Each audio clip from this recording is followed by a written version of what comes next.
बिस्मिल्लाह, मेरा नाम मियां अली सरवर है और ये मेरा ऑफिशियल यूट्यूब चैनल बिस्मिल्लाह बारिक अला सैयदना मोहम्मद नबी उम्मी अली साबी अल्फ़ी मरानी। बिस्मिल्लाह, मेरे प्यारे बहन भाइयों और बच्चों, अस्सलाम वालेकुम रहमतुल्लाहि व बरकातुहू। अल्लाह के फजल, उसके करम, उसकी इजाज़त से मैं आपकी खिदमत आज फिर हाज़िर हूँ। एक सबक आमोज़ वीडियो है, देखिएगा, आपको पसंद आएगी, मेरे लिए दुआ कीजिएगा। ये चलते हैं वीडियो की तरफ। बिस्मिल्लाह, अल्लाह के नाम से शुरू करता हूँ जो बड़ा मेहरबान नहायत रहम करने वाला। मेरे अजीज़ों, कदीम ज़माने की सबक आमोज़ हकायत में से एक तज़किरा कुछ यूँ है। कहते हैं किसी ज़माने में एक नहायत ज़ालिम शख्स था। उसे रब ने दुनियावी दौलत से खूब नवाजा था, लेकिन उसकी कमबख्ती उस शख्स की कि वो इस दुनियावी दौलत के नशे में ऐसा चूर था कि उसका दिल से रहम बिल्कुल ख़त्म हो चुका था। तकब्बुर और लालच ने उसकी आंखें अंधी और दिल सख्त कर दिया था। ना उसे किसी लाचार की आह सुनाई देती, ना किसी मजबूर की मजबूरी दिखाई देती थी। गुलामों के साथ बदतरीन सलूक रखता था। इसका ख्याल कि उसके माल दौलत के सबब की वार किसी को ख़रीदने की ताकत रखता है। यही वजह है कि बहुत से मुल्कों की हसीन तरीन अमीर कबीर शहज़ादियाँ उसकी ज़ौजैन थीं। उसकी तिजोरियाँ सोने और चांदी के ज़ेवरात से भरी पड़ी थीं। लेकिन कहते हैं कि मौत एक दिन अनजान साथी है, वो कब आएगी किसी को कुछ खबर नहीं। बस यही वक्त उस अमीर आदमी का भी आया। एक रोज़ जबकि वो अपनी लाफानी दुनिया में मस्त था, उसके महल के दरवाज़े पे एक दरवेश ने दस्तक दी। दरवाज़े पर पहरेदारों ने दरवाज़ा खोला तो सामने खड़े एक बूढ़े आदमी को पाया। पहरेदारों ने आने की वजह दरियाफ्त की, लेकिन वो बूढ़ा आदमी बोला, मैं बहुत ज़रूरतमंद हूँ, मुझे फ़ौरन तुम्हारे आका से मिलना है, मुझे उसकी मदद चाहिए। सिपाहियों ने पूछा वो इन्हें अपना मसला बयान कर दे ताकि अपने आका को इसका पैगाम पहुँचा दें, लेकिन वो इसरार करने लगा कि उसे उनके आका से ही मिलना है और उनसे ही बात, मैं अपनी बात किसी और से नहीं करना चाहता। सिपाहियों ने अपने आका को जाकर उस बात से आगाह किया, लेकिन उस बूढ़े शख्स से मिलने से उसने इनकार कर दिया और उसने हुक्म दिया कि अगर वो ना जाए तो उसे धक्के दे के महल से दूर पहुंचा दिया जाए। जब सिपाहियों ने बूढ़े का अपने आका का जवाब सुना तो वो बूढ़ा शख्स वहाँ से मायूस होकर वापस लौट गया। अभी कुछ ही पल गुजरे थे कि वहाँ एक नहायत कादावर पहलवान नुमा शख्स कहीं से अचानक नमूदार हो गया। उस आदमी के महल के दरवाजे पर दस्तक दी। पहरेदारों ने उससे आने की वजह पूछी तो दरवाजे पर खड़ा शख्स बोला, अपने आका से कह दो कि मलकल मौत हूँ, उसकी मौत का वक्त करीब आ गया है, मैंने उसे अपने साथ ले जाना है।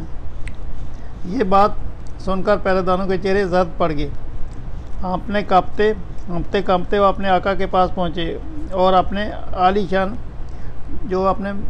महल कमरे में आराम कर रहा था। जैसे ही उस तक मलकल मौत की आमद की खबर पहुँची, उसके पैरों तरफ से ज़मीन निकल गई और झट से उठकर खड़ा हो गया। लेकिन उस पर भी खुदा की याद ने उसको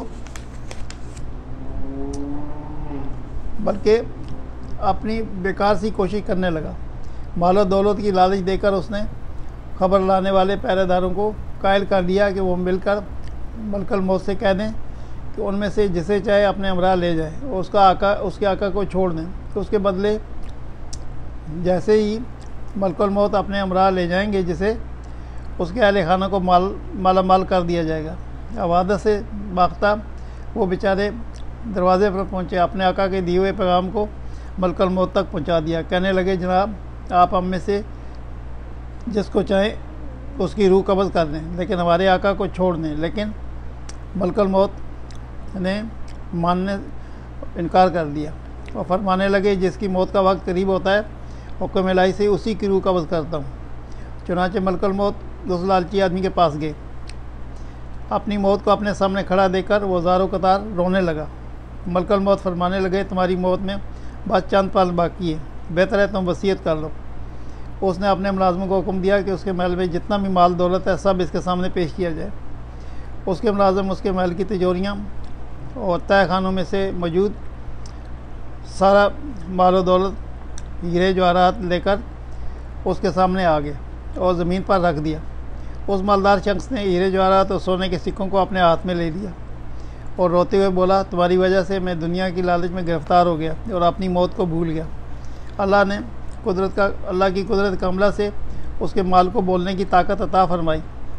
उसका माल उससे मुखातब हुआ और बोला, है लालची शख्स, आज तूने मुझे बुरा कह रहा है, जबकि मेरी ही वजह से दुनिया में इतनी ताकत पाई, मेरे ही सबब तेरी इज़्ज़त बनी। यही वजह है कि तूने कई हसीन और जमील शहज़ादियों से शादियाँ की, वरना एक आम आदमी को यह काम मुयस्सर आता है। और अब ये तेरी गलती है कि तुमने मुझे हमें संभाला रखा। तू ऐश करता रहा और ऐशी करता रहा। तू मेरी वजह से मगरूर हो गया, मुतकब्बर हो गया। तूने अल्लाह के बंदों को कोई मदद ना की।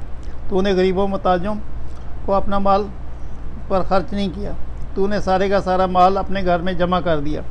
तू ऐशी करता रहा। तू अपनी मौत को भूल चुका था।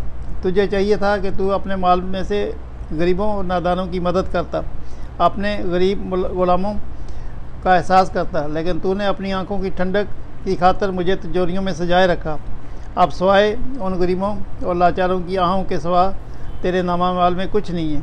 अगर तू अपने माल में से खुदा की मखलूक पर खर्च करता तो आज तुझे इससे सबसे नवाजता जो आज तेरे पास है, बल्कि तेरे पास अजर व सवाब भी होता। इतना कहकर उसका माल चुप हो गया और मलकुल मौत ने उसकी रूह कब्ज़ कर ली। उस सारे का सारा माल उसके कुछ काम न आया। वो अपने माल को हसरत भरी निगाहों से देखता हुआ ये दुनिया छोड़ गया। कितना माल उसने जमा किया था, कितनी कोशिशें की थी अपना माल जमा करने के लिए, नाजायज़ तरीक़ों को अपना लिया और किसी हकदार का हक किया और जुल्म किया और कहीं चोरी की। हर नाजायज़ तरीके से उसने दुनिया में माल तो जमा कर लिया, लेकिन वो माल इसके कुछ काम ना आया, क्योंकि उसने अपना माल तिजोरियों में सजाए रखा। गरीबों और मोहताजों पर अपना माल खर्च करने के बजाय वो अपने माल पर गुरूर करता रहा, गरीबों पर जुल्म करता। मेरे अजीज़ों, इस कहानी से ये सबक मिलता है कि बेशक अल्लाह पाक वो ज़ात है जो अपने बंदे को अपने ख़जानों में से कुछ अख्तियार अता फरमाता है ताकि ख़ुद भी उससे फैज़याब हो और उसकी मखलूक को भी की खिदमत करे। लेकिन इंसान दौलत जमा करने की लालच में अक्सर इस हकीकत को भूल जाते हैं। अपने ऐशो आराम की उनको ज़िंदगी में जमा करदा माल से ना कोई फ़ायदा उठा सकता है और मरने के बाद वो माल वो ख़ुद ही उनके लिए किसी काम नहीं आता, बल्कि वो माल उनके गले का तोक बन जाता है। कहते हैं क़यामत के दिन मालदारों के माल का तोक बनाकर उनके गलों में डाल दिया जाएगा। वो अफसोस करेंगे, आज हमारा माल हमारे गले का तोक बन गया। काश हमने अपना माल गरीबों पर ख़र्च किया होता, काश हमने अपना माल मोहताजों पर ख़र्च किया होता तो आज हमको ये अज़ाब ना मिलता। अल्लाह के नज़दीक मखलूक खुदा की खिदमत किस कदर अज़ीम अमर है। हमें चाहिए कि अपने में से गरीबों और मोहताजों मस्कीनों की मदद करें, अपने माल का कुछ उन गरीबों पर ख़र्च करें। हमें चाहिए कि हम ज़कात अदा करें। अल्लाह पाक फरमाता है, तुम मेरी राह में ज़कात अदा करो, मैं तुम्हें 70 गुना बढ़कर दूंगा। लेकिन हम बदबख्त लोग ये समझते हैं कि अगर हमने ज़कात दी, अपने माल में से कुछ हिस्सा गरीबों पर खर्च कर दिया तो हमारा माल कम हो जाएगा, जबकि अल्लाह पाक फरमाता है कि मैं तुम्हें इसका 70 गुना बल्कि उससे भी बढ़कर दूंगा। मेरे अजीज़ों, सोचिएगा ज़रूर, ऐसा ना हो कि क़यामत के ना आपका माल आपके गले का तोक बन जाए और आप पछताएँ और रोएं और गिड़गिड़ाएँ कि काश हम दुनिया में गरीबों पर हमने माल खर्च किया होता। मेरे अजीज़ों, आपने ये बड़ी सबक आमूज़ वीडियो थी, देखिएगा, बार बार इसे पढ़िएगा, इससे सबक हासिल कीजिए, मेरी दुआ कीजिएगा। सल्लल्लाहु तआला खैर खल्क़ि मुहम्मद व आलिहि वसहबिहि अजमईन। अल्लाह ने चाहा और उसने इजाज़त मुझे दी तो कल फिर मैं हाज़िर हूँगा। जब तक इजाज़त, अस्सलामु अलैकुम व रहमतुल्लाहि व बरकातुहू।